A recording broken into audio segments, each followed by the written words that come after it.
After being released on the 3DO and PlayStation first, Road Rash finally made its way to the Sega Saturn in 1996. For many, this fourth installment in the series was Road Rash's high point, with no game since capturing the magic that made the game so special. For those unfamiliar, Road Rash is a motorcycle racing game with a mild emphasis on combat. You, your opponents, and even the cops all have a life bar. You can deplete your opponent's life bar by punching, kicking, and even hitting them with weapons. Once depleted, they fall off their bike. This emphasis on combat put the Road Rash series on the map back in the Genesis days, as there was nothing quite like it at the time. The combat in this 32-bit version still feels pretty good, though the hit detection can be a bit fussy at times. The main mode in Road Rash is a career of sorts. 5 environments are presented spanning the great state of California. The 5 different environments all have their own look and feel, some featuring dense urban jungles with tight turns, and others being wide open highways with plenty of room to maneuver. After placing in the top 3 for each area, you move on to the second level. Here, each location is a couple miles longer than before, and all of your opponents are sporting faster bikes. This means it's time to upgrade. There are 15 bikes to purchase in all, with more expensive bikes featuring better top speed and acceleration. Having to upgrade after each level offers a nice sense of progression and gives reason to keep moving along. With the faster bikes, the game naturally becomes a little more difficult.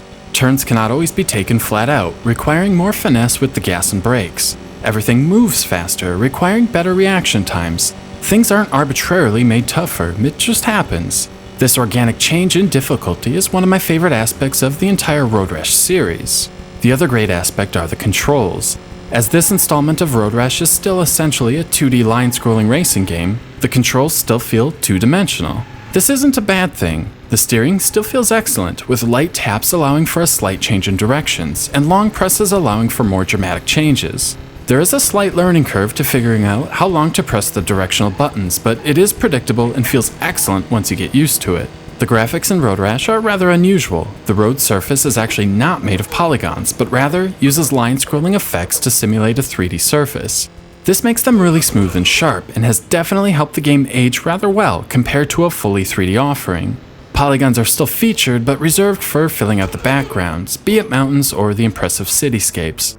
Of course, it wouldn't be an early CD game without copious amounts of FMV. Here, Road Rash absolutely delivers. Before and after each race is a cutscene celebrating street racing, drinking, victory, defeat, and everything in between. These are extremely crude and a wonderful piece of 90s nostalgia. Another great addition is a licensed soundtrack from bands like Soundgarden. Sadly, these don't play during the racing and instead only on the menu screen and cutscenes. During the actual racing are generic chip tunes that are both forgettable and completely drowned out by the engine notes of the bikes. It's kind of a shame, really. Still, the rock soundtrack and FMV really put Road Rash's presentation over the top. Now, while the presentation is top-notch, where Road Rash truly excels is making you feel like you are cruising on a motorcycle through the backroads of California, fighting off rival bike gangs and eluding the police. It's intoxicating.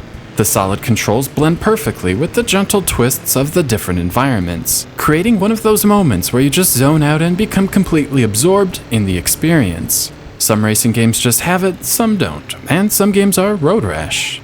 Road Rash isn't quite perfect, and there will be moments of frustration.